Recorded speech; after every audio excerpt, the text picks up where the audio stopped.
भगवान को पाने का सबसे सरल मार्ग। बहुत साल पहले एक गांव में एक बूढ़ी माई रहती थी। माई के आगे पीछे कोई नहीं था, इसलिए बूढ़ी माई बेचारी अकेली ही रहती थी।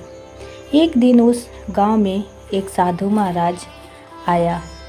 बूढ़ी माई ने साधु महाराज का बहुत ही प्रेम पूर्वक आदर सत्कार किया। जब साधु महाराज जाने लगे तो बूढ़ी माई ने कहा, महात्मा जी, आप तो भगवान के परम भक्त हैं।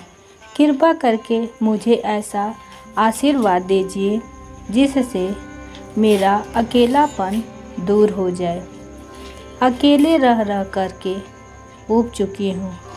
साधु महाराज ने मुस्कुराते हुए अपनी झोली में से एक बाल गोपाल की मूर्ति निकाली और बुढ़िया माई को देते हुए कहा, माई, ये लो, आपका बालक है। इसका अपने बच्चे की तरह प्रेम पूर्वक लालन पालन करती रहना। बुढ़िया माई बड़े लाड़ प्यार से ठाकुर जी का लालन पालन करने लगी। एक दिन गांव के कुछ शरारती बच्चों ने देखा कि माई मूर्ति को अपने बच्चे की तरह लाड कर रही है। नटखट बच्चों को माई से हंसी मजाक करने की सूझी। उन्होंने माई से कहा, अरे मैया सुन, आज गांव में जंगल से एक भेड़िया घुस आया है जो छोटे बच्चों को उठाकर ले जाता है और मार कर खा जाता है। तू अपने लाल का ख्याल रखना, कहीं भेड़िया इसे उठाकर ना ले जाए। बुढ़िया माई ने अपने बाल गोपाल को उसी समय कुटिया में विराजमान किया और स्वयं लाठी छड़ी लेकर दरवाजे पर पहरा लगाने के लिए बैठ गई। अपने लाल को भेड़िए से बचाने के लिए बुढ़िया माई ने भूखी प्यासी दरवाजे पर पहरा देती रही। पहरा देते देते एक दिन बीता, फिर दूसरा दिन बीता, तीसरा, चौथा और पांचवा दिन बीत गया। बुढ़िया माई 5 दिन और 5 रात लगातार बगैर पल के झपकाए भेड़िए से अपने बाल गोपाल की रक्षा के लिए पहरा देती रही। उस भोली भाली मैया का यह भाव देखकर ठाकुर जी का हृदय प्रेम से भर गया। अब ठाकुर जी को मैया के प्रेम का प्रत्यक्ष रूप से आस्वादन करने की इच्छा हुई। भगवान बहुत ही सुंदर रूप धारण कर वस्त्राभूषणों से सुसज्जित होकर माई के पास आए। ठाकुर जी के पाँव की आहट पाकर माई डर गई कि कहीं दुष्ट भेड़िया तो नहीं आ गया मेरे लाल को उठाने। माई ने लाठी उठाई और भेड़िए को भगाने के लिए उठ खड़ी हुई। तब श्याम सुंदर ने कहा, मैया, मैं हूँ, मैं तेरा वही बालक हूँ जिसकी तुम रक्षा करती हो। माई ने कहा, क्या?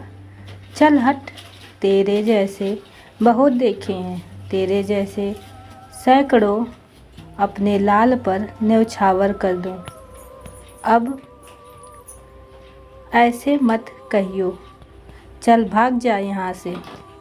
ठाकुर जी मैया के इस भाव और एक निष्ठता को देखकर बहुत ज़्यादा प्रसन्न हो गए।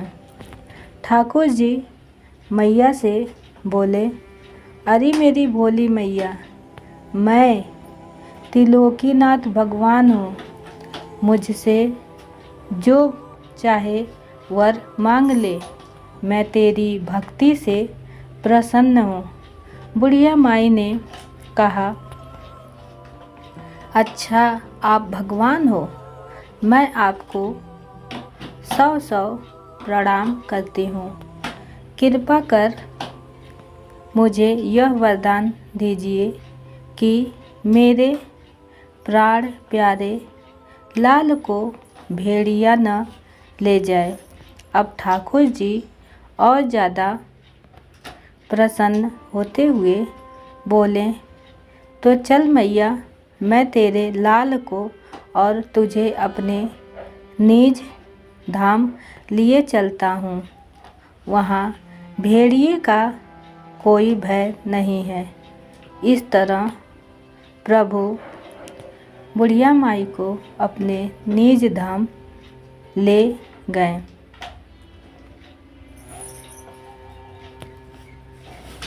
हमें अपने अंदर बैठे ईश्वरीय अंश की काम, क्रोध, लोभ, मोह और अहंकार रूपी भेड़ियों से रक्षा करनी चाहिए।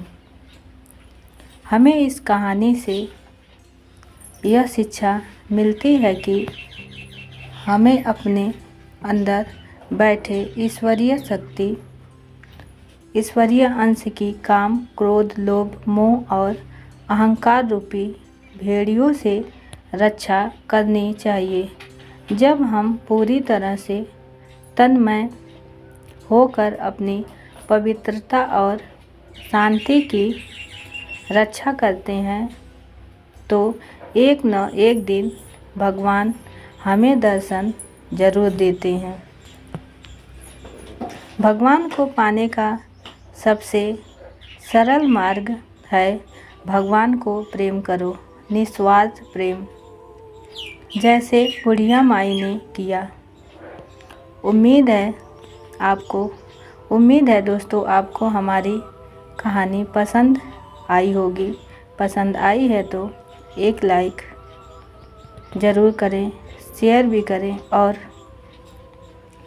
चैनल पर नए हैं तो चैनल को सब्सक्राइब करना ना भूलें। साथ ही बेल आइकन दबाना ना भूलें ताकि अगली अपडेट सबसे पहले आपको मिले। धन्यवाद। राधे राधे।